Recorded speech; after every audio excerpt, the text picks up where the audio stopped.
Good morning. This is the Propaganda Report. I'm Brett. Hold on, my audio is messed up here. What is going on? Okay, took care of that problem. Stumbled out of the gate. Got audio playing in every ear, which way in that. Sounds. There's back-to-back sound clickers, and they're right next to each other. But they do two completely different things. Let's start over out of the gate. Good morning. Good Friday morning. I hope everybody is starting the weekend off right. Probably going to work. Hopefully get out early and, come home and read about dark and dire things on Twitter all weekend. As has become a custom for many. But nevertheless, we're not going to be doing that today. I noticed something interesting, and y'all probably did too, happening in the news yesterday. The left, or the radical left, or whatever terms people are using nowadays, and their media, noticing how galvanizing Charlie Kirk has been as a free speech martyr for the right. The left has gone out and got themselves a martyr of their own, it appears. And that martyr, we learned yesterday, for the left, who is like a rival, I guess, to the Charlie Kirk martyr on the right, is named Jimmy Kimmel. A true hero of the left, we learned yesterday.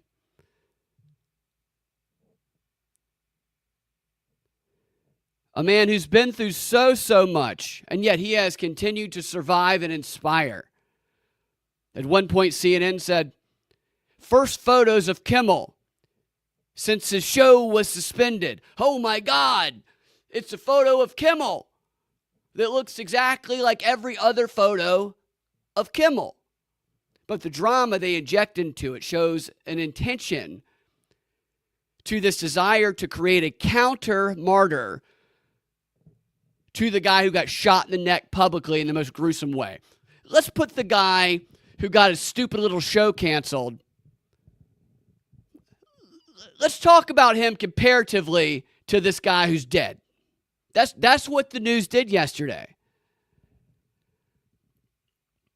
Not ignoring any free speech implications here. I don't ignore those. But just, I'm talking about the way the media decided, you know what, let's pick us up a martyr and treat this martyr exactly. Let's act more outraged about this fake martyr in Jimmy Kimmel than we actually did when somebody got shot in the neck publicly in an event, an image so horrific, more horrific than most of us have ever seen in our lives. Let's treat this guy the exact same because, oh my God, his show is suspended and maybe won't even be canceled. Horrifying. And all these celebrities speaking out, I stand with Jimmy Kimmel.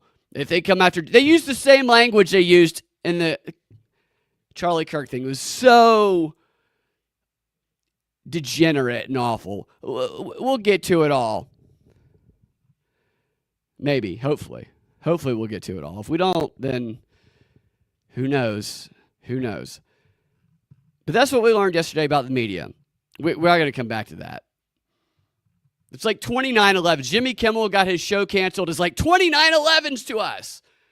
It's like seeing the towers fall all over again the moment they heard Jimmy Kimmel's show is suspended and maybe canceled. We're not sure yet. Oh my God, the towers are falling. People crying. I don't know what candidate. What about candidates' show is canceled? I can't hear snarky propaganda about how somebody hates Trump in 25 different ways every night. From a guy who used to do blackface and smell girls' asses while they weren't looking on TV. That's the martyr they have chosen. It is not even that they, like, you can have the free speech argument. And what's interesting is the media on the left is portraying it as everybody on the right is suddenly a hypocrite because they don't care about free speech, when that's not true. I'd say about half the people that I've talked to on the right have been, screw it, I don't care. They didn't want to look at the nuance of it. And the other half have been on the fence. Some of them saying, yeah, no, actually I'm defending Kimmel even though I don't like him. And yet the media is like, we are all alone, the left, all of the right. It's so stupid. Like, how can you make yourself look any worse than you already look? The propaganda that has become like air in our culture. We just breathe in propaganda with every breath we take. It is indirectly what causes such events that happened last week. People don't just start thinking. That's if we accept the official story, okay? I'm always they were in a chat room and there's like 20 Discord gamers who are all, furry scissoring, and then like 3 50-year-old FBI agents who are pretending to be furry scissoring because you don't have to really see each other's face. And they're just, hey, you should be so angry at the world. I got a gun for you or an idea for you, and they just put it in their head. That's kind of what, if we see those people get arrested in the Discord server, and there's only like 17 of them arrested, which I think this will happen actually. I have a feeling that, this incitement we've heard a lot about. What is incitement? Hate speech that incites. That's the criminality. Well, you know what we need to establish that law that seems to want to emerge? We need a precedent. And I have a feeling that this Discord server and these alleged 20 people that this kid was talking to before he shot Charlie Kirk, based on the story, I can see conversations coming out of that are pointed to as, this is speech that incites violence and it's going to be prosecuted. And I can see a precedent case being established. I don't know why they wouldn't take an opportunity with such a high-profile historical event that this is. I mean, it is, absolutely is. They're going to try and get everything they can out of this. And that doesn't mean they planned it beforehand. Sometimes maybe it does. I'm not saying it does here. Never let an opportunity or a crisis go to waste. That's their mentality, and you can see that everywhere here.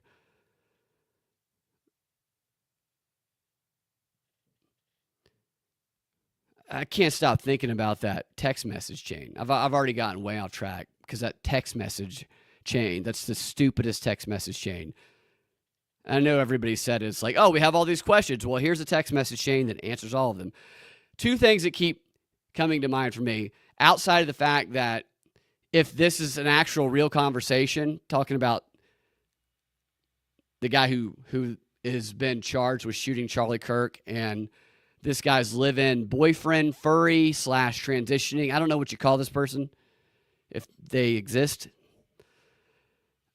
But accepting that this is actually a text chain, which is anybody who speaks like that, and I know there's gaps in time there. Their brain is something wrong with their brain. I don't think anybody really believes that is real. It's very weird. But suspending disbelief for a moment. A couple of things stand out to me that I haven't really heard too many people talk about. At one point, Tyler, the shooter, when he's hiding out, and according to Candace Owens, who showed a picture of him at Dairy Queen nearby the school where he shot Kirk. He's just waiting at Dairy Queen. I'm just going to go get a Blizzard. I'm going to get a M&M Blizzard while I wait for he didn't even call it a cop car. What do you call it? A patrol vehicle. So some word that you would never use. While I wait for the patrol vehicle to drive away from the weapon that I wrapped in a towel and stuck in a bush, then I can get that weapon, and I can get my car, and I will have left no evidence of crimes. except this text message chain that I'm currently involved in, and this photograph of me standing at a counter allegedly at a Disney, not a Disney, at a Dairy Queen.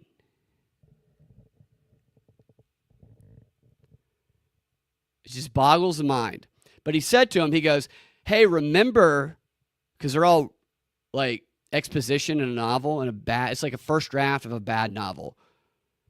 Hey, remember when I was engraving bullets? That's what he said to the lover/roommate. Because one of the theories is that this interaction was staged by them to make it look like the lover/roommate didn't know what was going on so that they wouldn't get arrested also.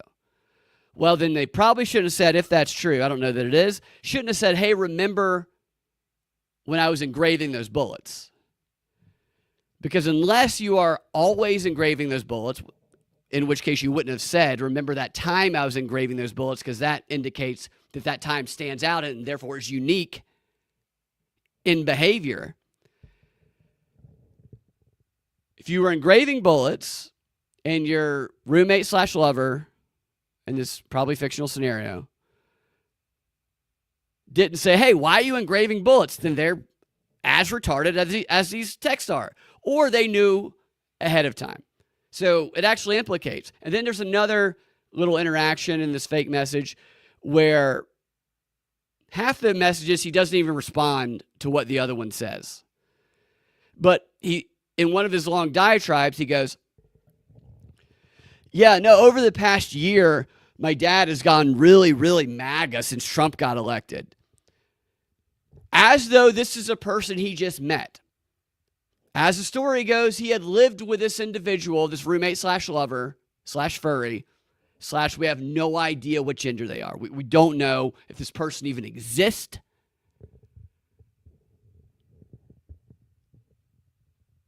We just know that he loves it. Story goes, they lived together for a year and were in a relationship for a year. Trump was not elected a year ago. He hasn't been in office a second term for a year. So would you be explaining to someone who you've lived with for a year, who knows intimate details about your life, and probably what you don't like about your father, which seems this guy has some clear daddy issues? Would you be explaining, my dad went super MAGA after the election? Like, oh, you think I forgot about that? You think just because I'm a furry that I don't have a brain? God, stay away from me. Okay, you're not getting any tail tonight. And I mean that in a very literal sense. I'm not stupid just because I dress up like a bunny rabbit on Saturdays and a dog on Thursdays, and I have our neighbor walk me down the street so I can pee in your grandmother's yard. I can think.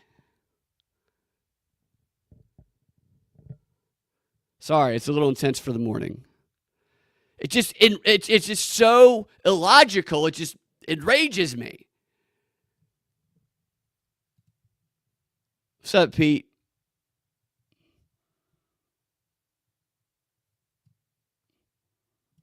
Yeah, the verbiage is crazy. And some people do suck it up, too. They're like, perfect. All my questions answered. By two retards, clearly. But yeah, furries, whatever.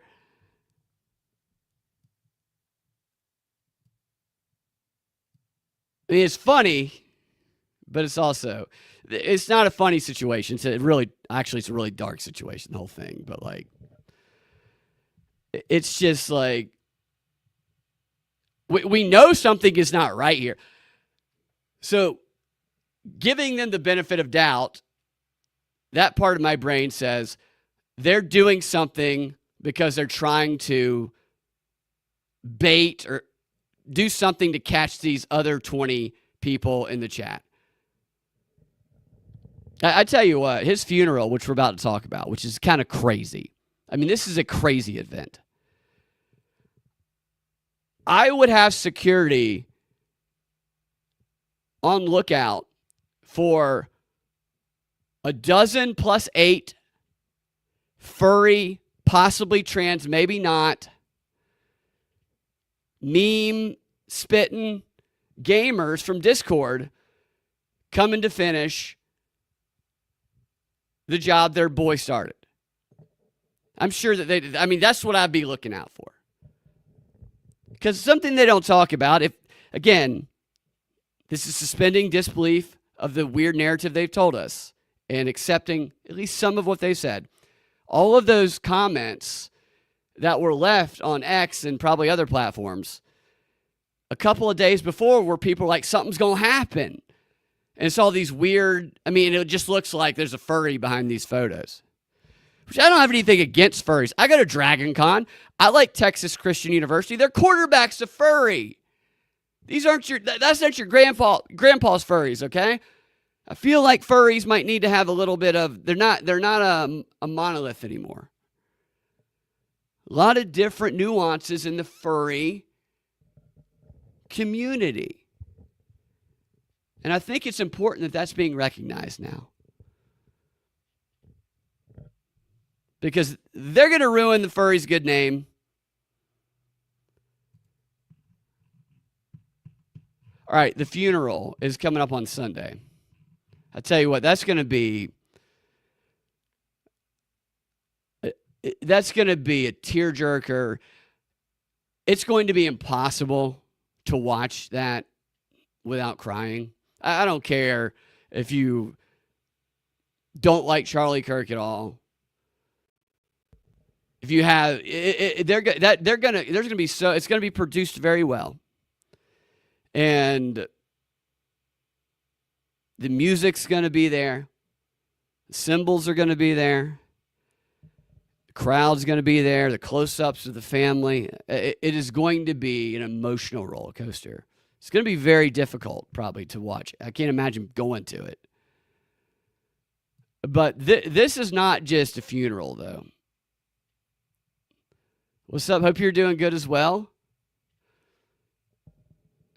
My eyes aren't great. I'm going to get my contact lens checked tomorrow because I saw, is that Aloe Hamrick? So, forgive me if I mispronounce. This funeral, though, it's as I said, it's not just a funeral.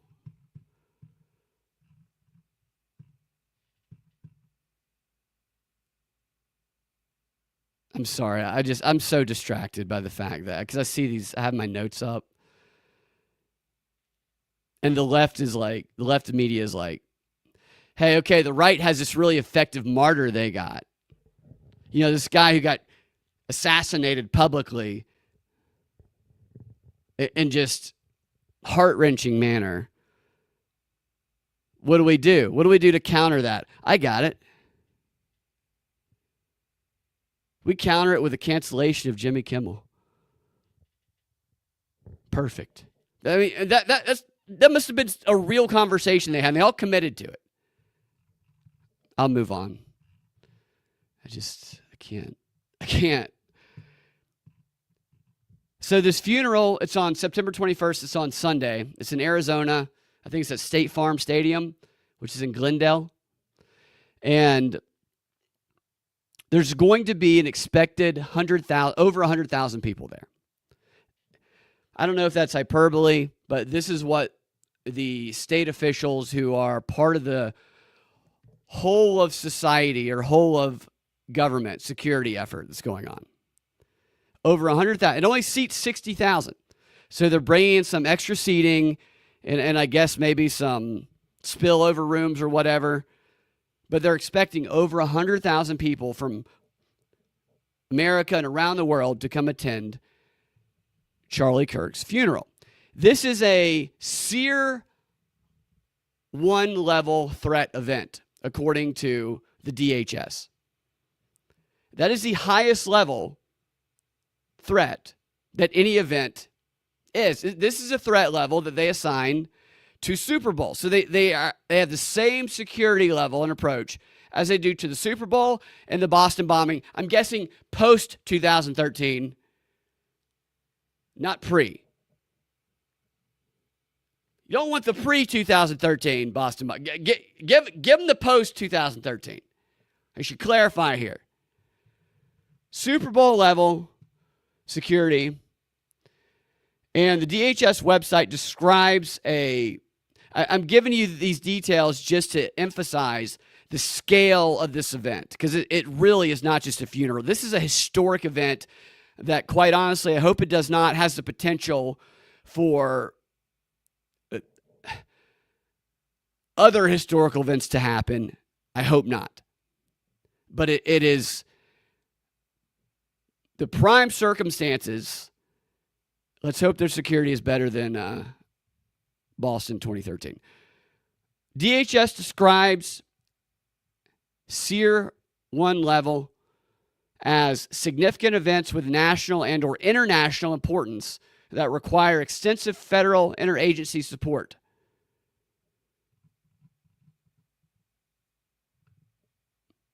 Aloha, Mick. Okay, I see it. Thank you. All right. So it's not just a SEER level 1 international threat level security event, though. It's an event because of that scale and because of what's led up to it and because of the little mini wars that have been going on. There's a little almost substitute for war going on between the left and right now. Started online. Well, I guess I can't say that, because you could say it started with Charlie Kirk's assassination, because the right immediately blamed the left, even though they didn't have evidence yet. But then later on, evidence seems to point in that direction. Innocent until proven guilty. But that's when many of the big influencers on the right said this means war. And that's when the databases were created. And the people on the left who are celebrating Charlie Kirk's death, which is just such an awful thing to do. Look in the mirror and find your soul and find something you care about if you're spending your time celebrating the death of anyone. I mean, what an awful thing to do. That's when the right started gathering those names, putting them in a database and getting them canceled, making them lose their jobs, which no doubt has or will result in some of those people who find themselves unable to get another job and unable to capitalize on their cancellation, like their influencer on the left led them to believe. Make no mistake about it. People who made videos and celebrated Charlie Kirk's death did it because there's a big influencer on their side who they trust, whose job is to be a provocateur and to do stuff like that because that's how they make money. They trigger other people to think they can go viral like they do, and they just mimic their videos, and they don't get as much love. And they get fired from their job. And they're like, I did what... And so the system breaks for them, but they direct their anger towards the other side. And if they haven't already, probably some of those people who stomped on the memorials, who showed up yelling and provoking people who were trying to mourn, probably some of those were people who lost their jobs and were pissed about it. So it's a cycle that leads to a manifestation that spills into the real world. Hopefully that is minimized as much as possible, but it's happened, as far as I can count, and I'm sure I'm not aware of all of them, like 14 times at these Kirk vigils around the country.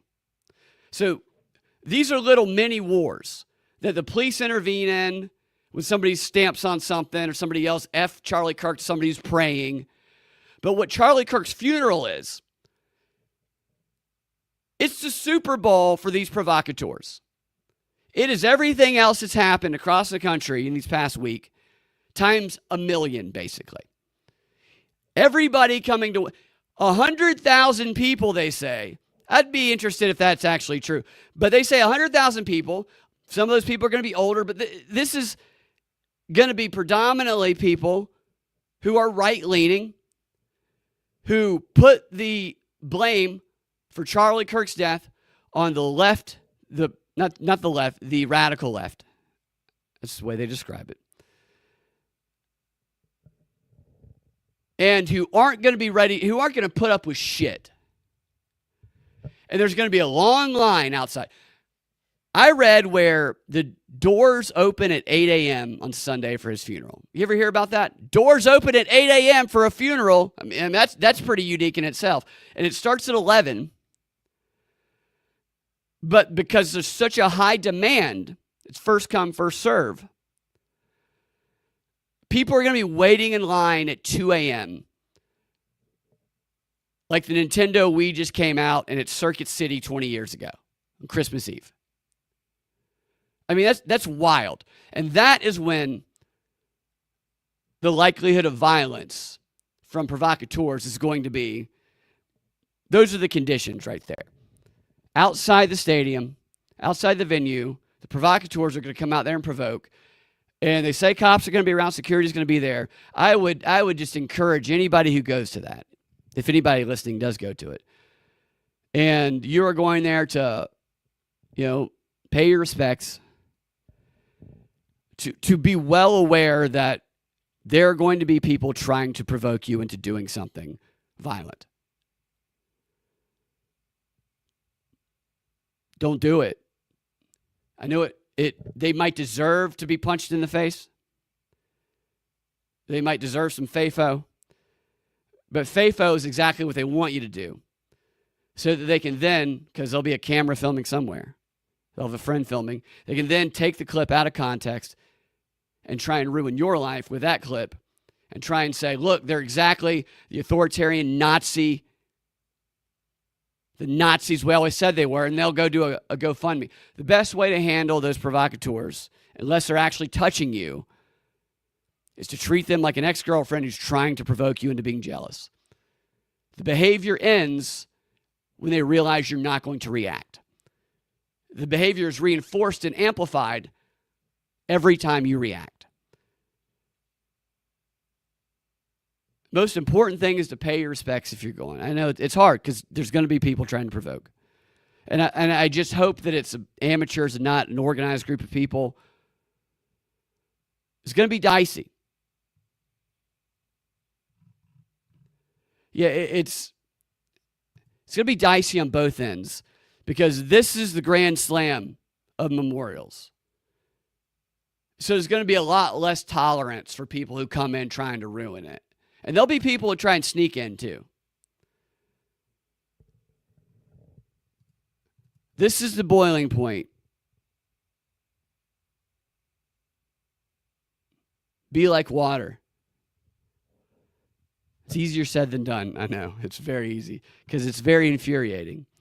It boggles the mind that somebody could be so treacherous. And that's not even a suggestion that they need to like Charlie Kirk at all. I personally have always been of the opinion that even if it's my worst enemy or somebody that I despise, even if it's Bibi Netanyahu or whoever, Saddam Hussein, whatever, I don't want them to die. Are they killing people? If they are, I want them to stop, but I also don't want them to die. It's idealistic. What I want them to do is I want them to see what they're doing is wrong and change their ways. I want them to find a better path. I don't wish death or illness or pain or suffering on anybody, not even my worst enemy. I'm not great at the Bible. I'm not great at being religious. I pray. I do believe prayer is powerful. But I tell you what, loving your enemies as Jesus would do, praying for your enemies as Jesus would do, that's something that has stuck with me my entire life. And I think it's easy in an emotional fit to let that slip away. And it's not, it's difficult not to when you have organized groups of people whose job it is to provoke you into doing something you wouldn't do in any other circumstance. I get that.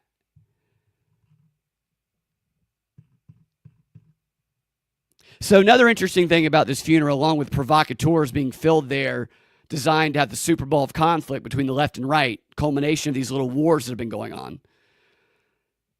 Charlie Kirk's funeral will be, did I say this already? I'm sorry if I did. It will be the largest event in Turning Point USA's history by 87,000 people. If that's the number. Their largest event was in 2013, 13,000 people. 2-day event. It was America Fest. They expect 100,000 a year. Not only that, you know what Turning Point does? This is not a slight. What they do, and they do well, and what Charlie Kirk did for his purpose. And I had a lot of criticisms of Charlie. I thought there was a little bit of a grift going on with some of that. In the grifter's defense, just everybody's a grifter nowadays. I have actually watched some of his videos, and yes, I do. I don't like those tactics used by groups like this. I have come to believe that he's probably a pretty good guy based on some of the stuff that I've watched, which I hadn't seen a lot of it before. I still don't necessarily like the tactics used. I don't. I just don't like them by his group or any group. But, in their defense, it's much more profitable to use the tactics all these organizing groups use than the ones that I use. So maybe we should take a lesson from them. They organize, they fundraise, and they recruit to expand membership, to get more people into their circle, to spread the message that represents the mission. So this will not only be, you probably got the text messages from his wife shortly after he died. That was off-putting to me. The fundraising right after he died was off-putting to me. But when I thought about it, I was like, that's exactly what they did. And I saw some other people actually on the left saying, please politicize my death if I die for gun rights, like that David Hogg guy or whatever. A real buff, queer-looking guy. I shouldn't say that. He's not a buff at all, a skinny-looking queer guy. I should have never called him buff. Just queer-looking. I say that because I think he's straight. That's the only reason I say that. So I think that Charlie Kirk probably would have wanted his group and his family to do as much as they can to raise as much money and recruit as many people into their group as possible. I think exactly what they're doing, even though it's off-putting to me and probably many others, I think that's probably exactly the type of thing he would have wanted, because that's what he lived his life doing. And that's what he believed the best way to get his message out to the world was, and he was definitely effective at it. So what we're going to see at his funeral is the largest Turning Point USA event in history, along with the largest Turning Point recruiting single-day effort in history. This will be their biggest membership recruiting effort that they've ever had in 13 years. It will be their biggest fundraising effort, single-day fundraising effort that they've ever had in 13 years. Think about that. That's actually kind of impressive when you think about it. A guy who found his success, and he spoke well, he's smart. What he did was he was able to communicate with people, younger people, in a way that brought them together in droves. The more I've learned about this organization, the more I realize how influential it truly is. I knew that beforehand, but man, this it's very obvious why outside money wants to get their hands on Turning Point USA. This is the future of America. It's young people. It's people who are going to be in charge of shit. It's people whose minds are not yet concrete into one point of view or another. They're moldable. They're influenceable. And Charlie was their leader. He brought all these people together. He was able to get enough money together with the way he communicated. And then his final act after death is to hold the largest ever event they've had, to hold the largest ever fundraising, recruiting, number of people. Pretty impressive culmination to his life. Now, I don't know. I always have questions about people's backgrounds and whatnot. It's because that's how I am. That's what I do.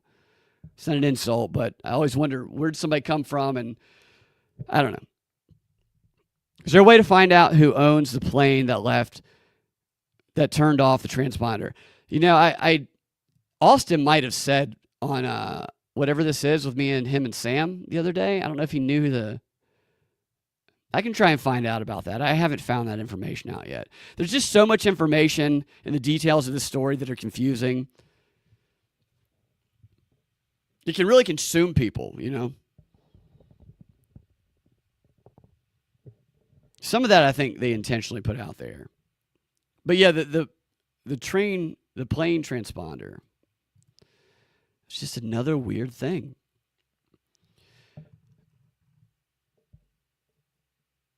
The most interesting part, so I would say all those things that I just said about the size of so his funeral is a fundraising, it's a membership growth event. And that it's also a funeral. It's all of them. They cross-pollinate. That's actually something they do that's very effective. That Edward Bernays talks about that. Other marketers talk about that, your ability to cross-pollinate. Kirk being somebody who probably would almost definitely approve of that. I see no problem in that at all, even though it's not my style. But it's very effective. But the most interesting thing about this funeral is that it is also going to be something that people don't really expect. And that is potentially the largest military recruiting event in decades, potentially my lifetime, definitely since 9/11. Because there's an article. Let me show you. I saw this article today. You remember how Kirk flew on Air Force Two? And it's like a dignified, what's it called? Let's see if I can find it. Some of you guys probably know. Okay, so there was a lot of questions around why he got a dignified transfer. I think that's what it's called. When they flew his body back home. Because that's usually reserved for people in the military. And Charlie Kirk was not in the military. Some people said maybe it's because Trump gave him a Presidential Medal of Honor after he died. That also isn't actually classified as something that would get that Air Force Two flight. But I think I know what the answer is. I think the answer is right here. Title this article, Military Leaders Consider Military leaders consider recruiting campaign centered on Charlie Kirk. Military leaders consider recruiting campaign centered on Charlie Kirk with possible slogans that they discussed, including one that says, Charlie has awakened a generation of warriors. So a recruiting campaign using Charlie Kirk and a slogan, Charlie has awakened a generation of warriors. They also are talking about using Turning Point USA chapters as recruitment centers, where they would send recruiters to every single chapter and event. Because the group that Charlie Kirk was the leader of, 18 to 29, these are military-aged individuals. And they're right-leaning, military-aged individuals, more likely to align with the military than any of the DEI woke recruiting that they did during the Biden administration. This is the target market. And Charlie Kirk was the leader of the biggest group of them in the nation. So it would be dumb for them not to try and recruit from that group. And with Charlie Kirk having died as a martyr for free speech in the way that they view it, there's a 0% chance, in my opinion, that the military isn't already doing this. And I believe the start of it was with that flight on Air Force Two when Charlie Kirk died. Because the military is struggling to recruit. Even after Biden, the Trump administration bumped up recruitment a little bit. But because of, I think they said, the culture, the less families have, there used to be your dad, your granddad being in the military, that would lead to the younger sons and daughters maybe being in the military. There's less of that. There's been the birth rate has dropped. The culture has changed. They cite a cultural shift in how they need to transform society into a culture that is conducive to promoting people into going into the military as a job that they want to do. They said the percentage of people, young people, compared from 2001 to now, like 21% said military would be something they would consider doing versus like 7% now because of just how everything's transformed. Younger people are overweight. They're on SSRIs. All the shit of modern society that has messed up children has messed up our military's ability to find soldiers who, even if they wanted to, would be able to qualify for what I believe are some lower standards that they set up to try and get more people in. And so now you have this group of people, 100,000.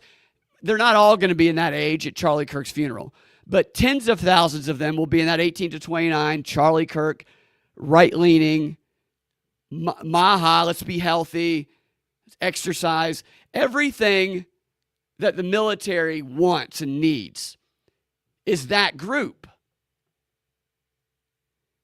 Of course, they are going to use Charlie Kirk as an appeal for military recruiting. And they've already started, I guarantee it. That plane flight was to kind of establish it, get the ball rolling.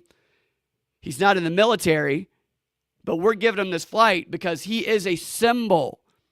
He's a symbol for the type of individual that they are going to appeal to bring into the ranks, to fight a war that they've been, this war against radicals that Charlie died fighting. He died fighting in that war. That is going to be the angle. I promise you, mark this down. You will start seeing ads that have this theme. I don't know how soon, but it might not be long. Because here's what I guarantee you. Not only is Kirk's funeral going to be all those other things we talked about, like I said, it will be one of the largest military recruiting events that has happened in decades because tens of thousands of those people who the military has been looking for and desperately need are going to be there. And not only that, they're going to be there and they're going to be in a raw state of emotion. Pure raw emotion combined with pure patriotism is what they're going to feel while they're at his funeral. You know that funeral is good. Like I said, people are going to be crying. It's going to be very America themed, raw emotion.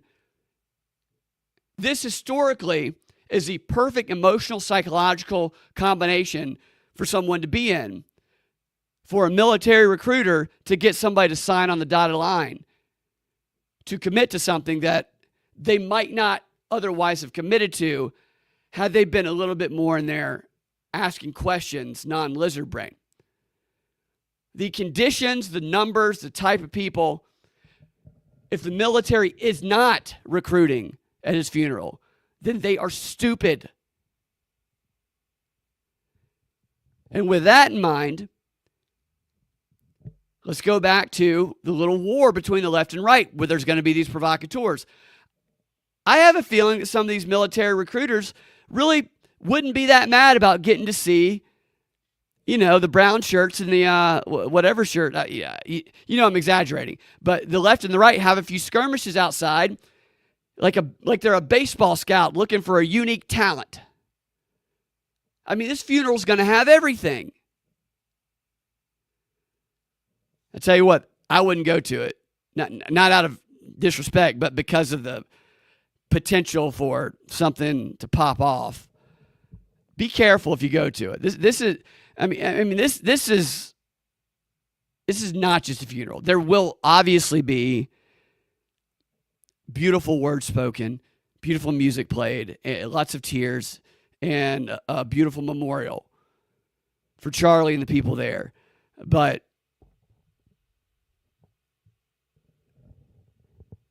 100,000 people, by the way, Turning Point USA gives you free tickets to it.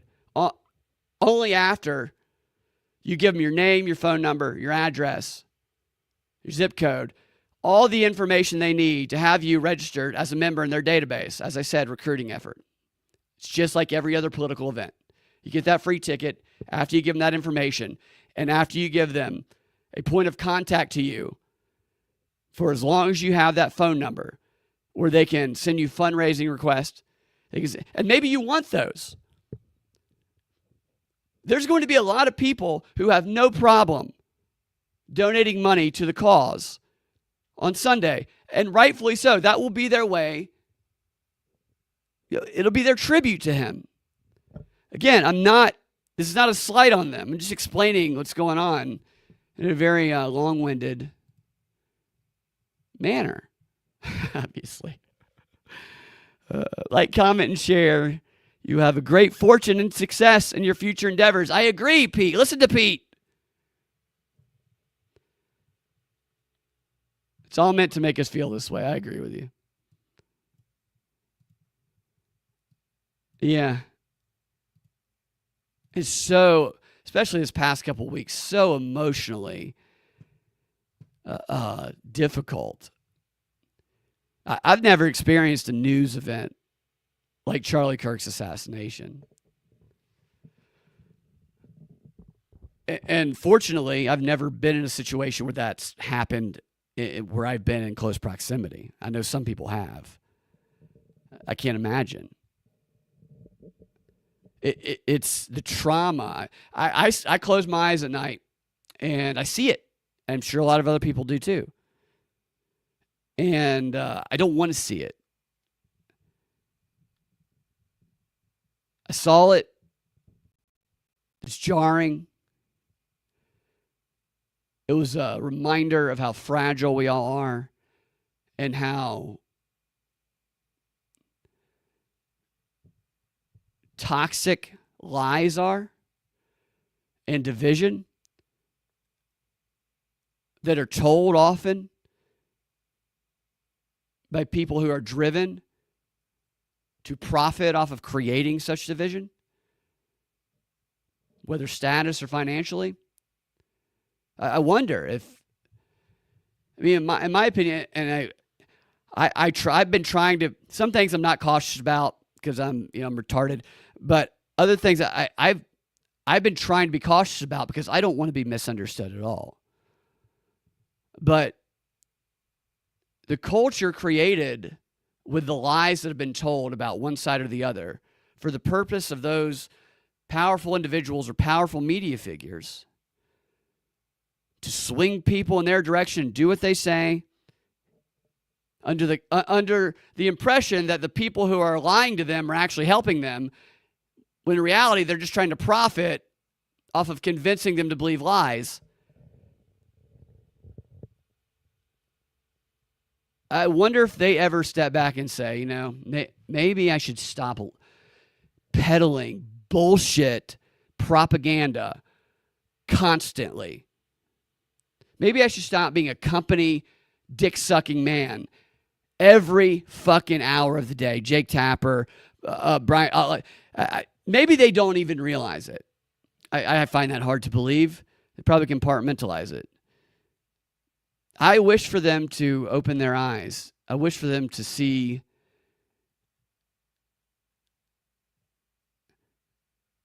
that things that they said that weren't true, that others believed, people took action. I'm not saying this kid did that. I mean, he obviously believes some stuff. But I do know that seeing a bunch of people celebrate Charlie Kirk's death, again, coming from somebody who I was critical of him quite often. But man, he's a human being, I mean, how can you see that happen to another human and have the urge to celebrate? Like, it's not a video game. I just don't even understand that. What has happened to your human nature when you can see something like that and your first urge is to celebrate and make a video about it to post on? Like, I don't understand that. Something is missing. Something is broken if that's your reaction. And the reaction on the other side to that kind of comment would be like, oh, I either have to love him or I get... No, that's not what anybody is saying. You're driven by pure political warfare and indulgence and tribalism because you've lost a sense of who you are. And who you are has become the identity group that has captured you. And you are nothing more than that. You are the reactions that have been given to you by the leader of the tribe that has captured your heart and mind.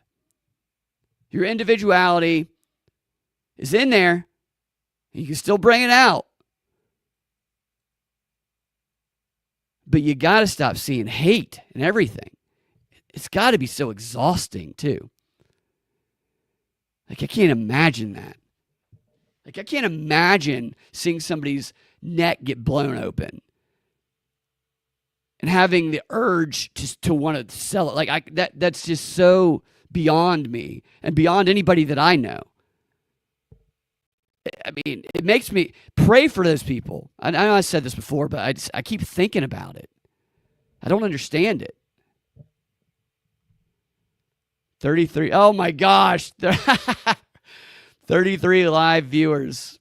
It's funny. I'm a little more than that now, but it was funny. And it wasn't even 33 hours either, really.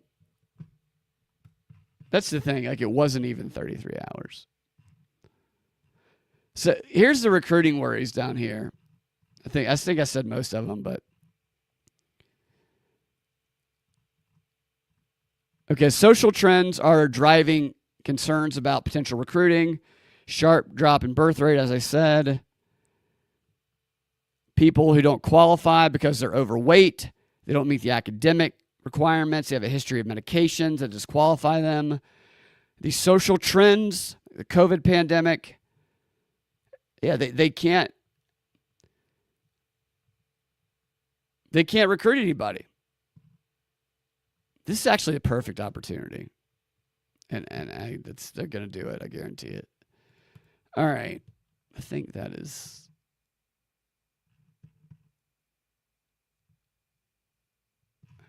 So Kimmel's thing, by the way, I know a lot of people debating the free speech stuff. I didn't think what Kimmel said was even close to the worst thing he's ever said. You know? And I've actually censored myself a little bit because I don't want to be misunderstood as saying something that is opposing or that seems like it's, which I don't think I would, but now that is in your mind. But then the debate becomes whether Trump did it or whether it was people from the right who called and canceled him. And then all of his advertisers bailed. That's what the story says on Rolling Stone. All these people who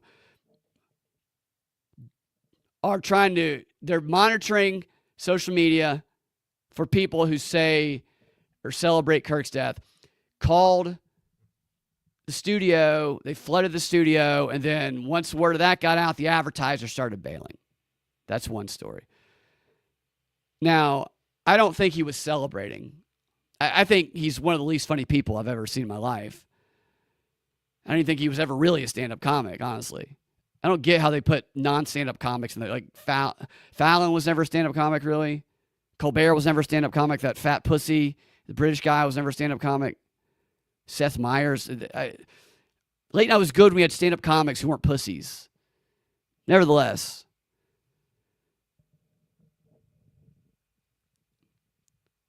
Also, on the left, they say everybody on the right, they all are against us. Not true. A lot of people on the right are saying, yeah, Trump might have used his power of the presidency to maybe influence a little. The FCC guy. I don't know. I'm against canceling in general. I think the safest way is to let people say the fucking awful shit they want to say. And manage the way you handle it. Because all the power and any awful shit anybody says is in the way you react to it. And if you got that locked down, you can be mad about stuff, but ain't nothing they can do to control you. If you got the way you handle it locked down, if you know who it's coming from or why they might be saying it or what's hurt inside them that makes them say something awful. Because anything other than that, I know hate using this term, but it's a slippery slope, especially when you got hate crime stuff. This, like I said, I think we might see the precedent of what an inciting language is in this chat room. I think that might be what comes out of this. And then you got Pam Bondi going, anti-Semitism. It's just, that's when anything. And also, if I have a dentist appointment or something, knowing what's going on culturally, I believe I would like to type a name in Twitter or something and see if the dentist I'm going to and maybe going to be under anesthesia with was making posts celebrating the death of somebody getting assassinated publicly. Because I wouldn't want that dentist to find out that I do a conspiracy show while I'm under anesthesia. I would rather that not be kept secret to stew. And the fact is, it's the big influencers that influence these other people. I know people I'm friends with on Facebook who I was like, it bummed me out to read some of the things they said, because some of the things they said, most of the things they said, in fact, all of the things they said that I saw, that they formed their conclusion about Charlie Kirk about, were based on half quotes, things he didn't say, videos out of context, all of which changed completely the meaning of what he said was. They were mad about the thing that they concluded from half of the information, which led them to believe the opposite that was true. And they don't check. People don't check because they want something to be true. It's a confirmation bias is a sweet, sweet drug. So look at this shit. I forgot to show you guys this. Then I'm going to get out of here. It was like, it was weird at first, and then it was a little sick how the media really amped up, let's make Kimmel the left's Charlie Kirk. Like, come on. I mean, they really were acting like that. They acted more outraged, as I said, about the canceling of Kimmel than the killing of Kirk. They even started using the exact same language to describe Jimmy Kimmel and his canceling as the right when they were describing Kirk after he was killed. And I took a bunch of screenshots here. Check this out. Hopefully you can see these. That's kind of small. So I make it a little bigger. Actually get down here. Make it a little bigger. All right, I'm going to read some of them to you. Just, I took there's a lot more examples than this, but. So the narrative with Kirk was his voice was taken away. His First Amendment right was silenced. Charlie Kirk was silenced. That was the theme after he was killed. And then after Jimmy Kimmel got maybe canceled, we don't even know. You know what the theme was? Predominantly everywhere. Jimmy Kimmel was canceled. He was silenced. Look at this. So Jimmy Kimmel silenced as Trump administration cracks down on free speech. And Charlie Kirk silenced in Utah. They're intentionally using the same language to try and create the illusion of equal things happening to these, I get, to these two martyrs, because they treat him as a martyr here. It's crazy. They're treating him like a martyr. And then you come over here. Stephen Colbert defends Jimmy Kimmel. Tonight, we're all Jimmy Kimmel. Well, guess what? Guess what was posted many, many times long before this last week? We're all Charlie Kirk tribute event in Tuscaloosa. We're all Charlie Kirk shirts being sold everywhere. They're literally copying the language the right used to talk about Charlie after he was killed while exercising his free speech by someone who didn't like what he had to say. They're going to just borrow that and apply it to Jimmy Kimmel, the martyr, whose shitty late night show may or may not be canceled. And, oh, by the way, who's still alive and healthy. First, they came for Jimmy Kimmel. Let's see, what did they say last week about Charlie Kirk? Oh, all over social media. First, they came for Charlie Kirk. Literally copying verbatim the messaging. Over here. Jimmy Kimmel won't be the last to be silenced. Let's see what they said about. Then another one. Jimmy Kimmel, Stephen Colbert. Who's next? I like this one at the bottom here. Jimmy Kimmel, Stephen Colbert. Who's the next to be silenced? Hey, you forgot Charlie Kirk, you piece of shit. Up here. If we keep this up, Charlie Kirk won't be the last to die. Charlie Kirk was shot in Utah. Charlie won't be the last. Charlie, they copied everything.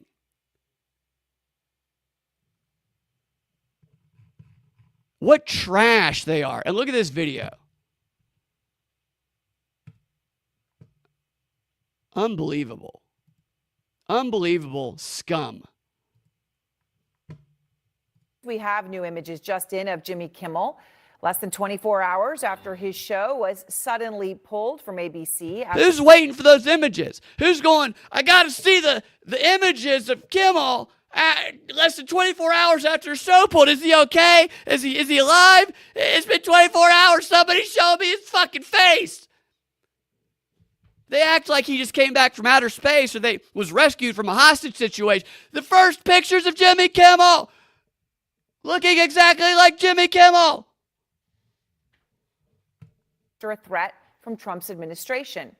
And tonight, Trump making it clear he is not done. The president is now threatening more networks. They give me only bad publicity or press. I mean, they're getting a license. I would think maybe their license should be taken away. It will be up to Brendan Carr. All right, he mentioned Brendan Carr. We're going to hear in a moment from another FCC commissioner who serves with Carr. She says the FCC doesn't have the authority to do this, but the harsh reality tonight is that they didn't actually even need the authority to get Trump what he wanted, silencing comedian Jimmy Kimmel. So they said it. She said silencing comedian Jimmy Kimmel.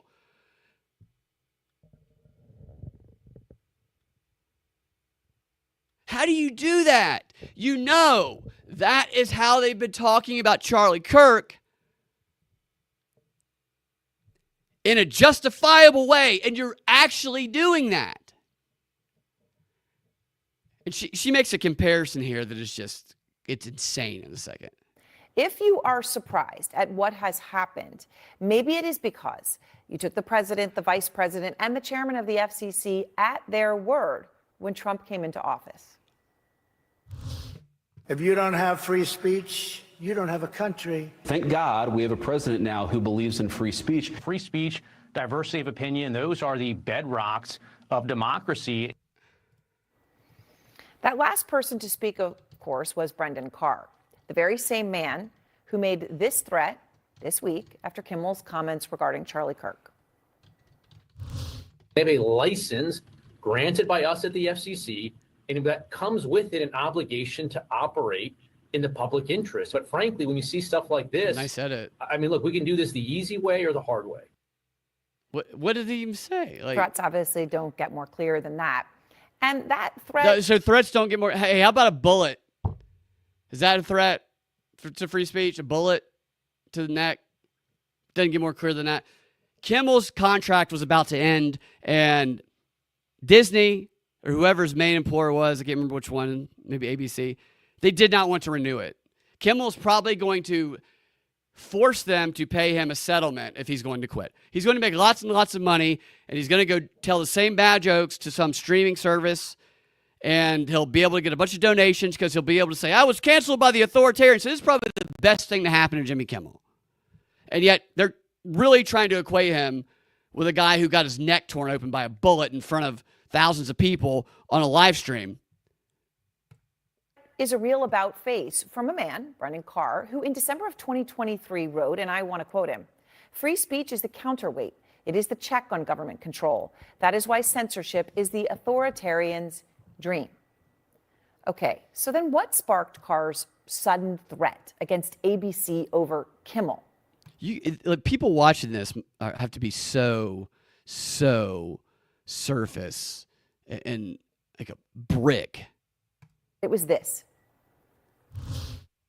We hit some new lows over the weekend with the MAGA gang desperately trying to characterize this kid who murdered Charlie Kirk as anything other than one of them and doing everything they can to score political points from it. I don't think that that's as bad as a lot of stuff he said, as I said. I don't like going into that whole narrative of it, but the way that they're trying to use this, it's just crazy to me. I didn't see this much passion, this much attention from any of these people when Kirk was killed. And this guy's fine. This guy's going to make more money. So that's what it was. From what Carr was saying, that's what it was that Kimmel said that was worth a threat to ABC. Bitch. Get rid of Kimmel or else. And sure, free speech is free speech. This is America. What does that mean, but Kimmel's bitch? words aren't some hate-filled diatribe. They're frankly not even this. Oh, watch this. Okay, so this is what I'm talking about. She's comparing Kimmel's words. They're not that bad. They're not even like this. And then this is Jesse Waters giving a speech. Such manipulation here. But Kimmel's words aren't some hate-filled diatribe. They're frankly not even this. Now you're going for the kill shot. The kill shot with an ambush, deadly, because he doesn't see it coming. This is when you say, Dr. Fauci, you funded risky research at a sloppy Chinese lab. So he's obviously talking about what's called the linguistic kill shot. Most of you probably heard that term. But because he was using those war-like language, which is used when talking about that term, and these linguistic kill shots, Scott Adams talks about that a lot. She intentionally misinterprets it and acts like this is in any way comparable. Why don't you compare it to Charlie Kirk instead of trying to make your audience believe that he's not talking about using words to defeat arguments, which is what he's talking about. The same lab that sprung this pandemic on the world. You know why people don't trust you, don't you? He's kind of a douche. Boom! He is dead. He is dead. He's done. No, it's too much, but it's still. That was Fox's Jesse Waters in December 2021, trying to be funny. A month later, Waters got promoted. And after the brutal attack on Nancy Pelosi's husband, Paul. Okay, you know, I'm tired of this bitch. It's so disingenuous. I don't know why I expect any different, because they're very good at pretending like they mean well, but they don't. They don't. They are good at compartmentalizing and doing their job, and I'm sure that in their mind they've rationalized it. Well, I'm trying to make money for my family. Fuck everybody else. I'll lie to them. I'll convince them there's an insurrection. I saw people post on Facebook that I know that were justifying celebrating Kirk's death because of the fact that they said that he caused a violent insurrection on January 6th. Somebody I know said that. Not a bad person. Said a retarded thing because they believed a fake fact. They just say that without like realizing how stupid it sounds. Anybody who knows how untrue it is. And then justifying something so awful based on this thing that's not even real. That's what's crazy. People are reacting to illusions. Imagine that. Imagine celebrating the death of someone because you are reacting to an illusion.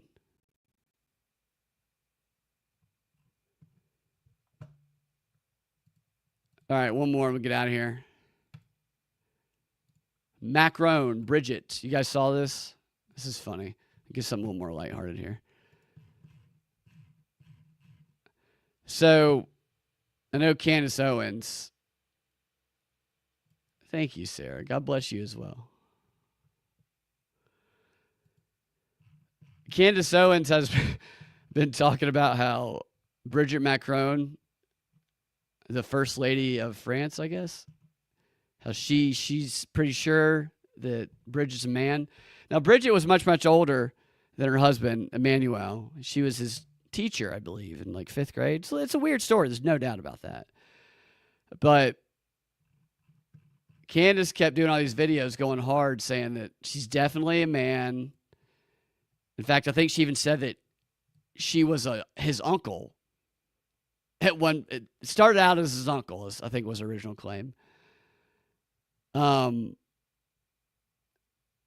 But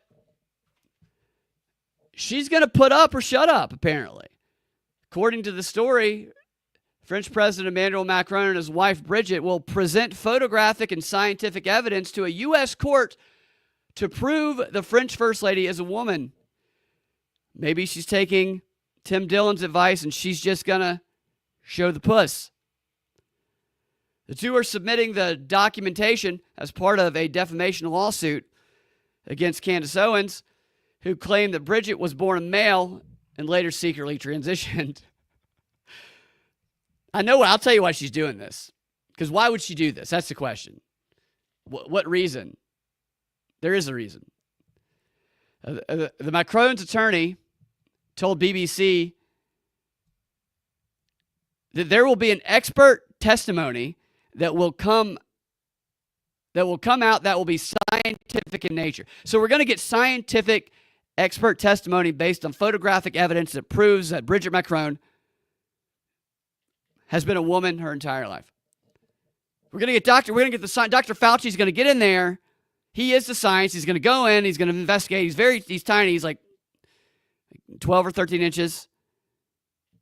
He's like Ant-Man when he shrinks down. So he can get in there and see if there's any scar tissue, any evidence of what used to be a penis. It's now a vagina. Because I imagine over the years, some of that evidence falls away. But not with Ant-Man Fauci getting in there to get that photographic with a tiny microscopic camera, scientific evidence, forensic, to prove that Brigitte Macron is, in fact, and always has been, a woman. The French power couple. Wait. No, the attorney did not elaborate on exactly what it would be.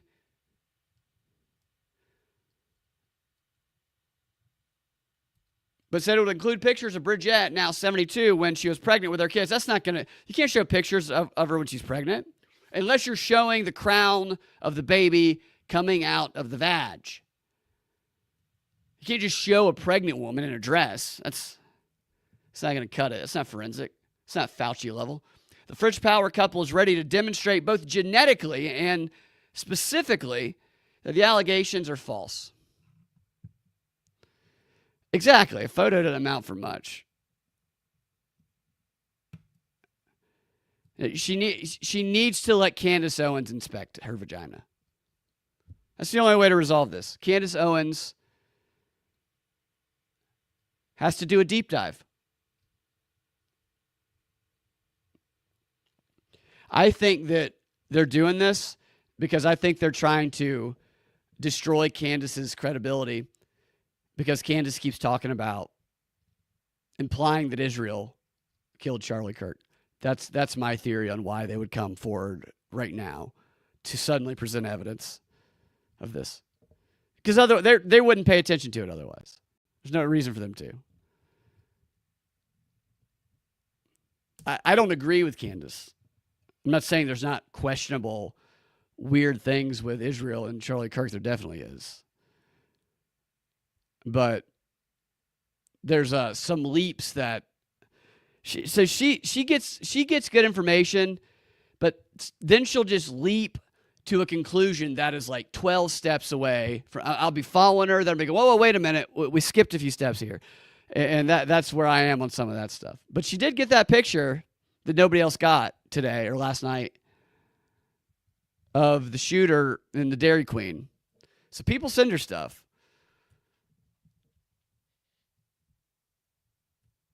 We need to see this live. That would be one of the most watched things. You telling me you wouldn't watch Candace Owens get to inspect Brigitte Macron's vagina on a live stream on Kick or something? That would be one of the most, that would break the internet, because not a single person who knows about it wouldn't tune in, even if they looked away and listened only. All right, y'all. Thanks for hanging out with me this morning. I hope you guys have a wonderful Friday and a wonderful weekend.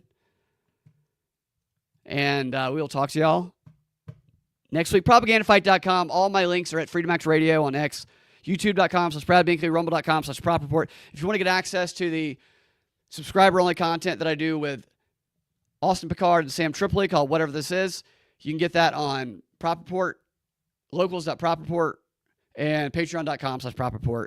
Along with that content, we do one of those shows a week. I also take out all the ads for audio listeners only, so ad-free. And if you don't want to subscribe and you're listening on audio, let the ads play through. So I try to put the ads right at the beginning, and then I try to just put one at the end and maybe one or two more somewhere else, and they're only like 30 seconds. And I usually don't even put that many, honestly. We don't get anything if you skip the ads, so it would help us out if you allowed them to play. All right, y'all. Share the show if you like it. 5-star review with a comment that warms my heart. Love you guys. You guys have a great weekend. God bless.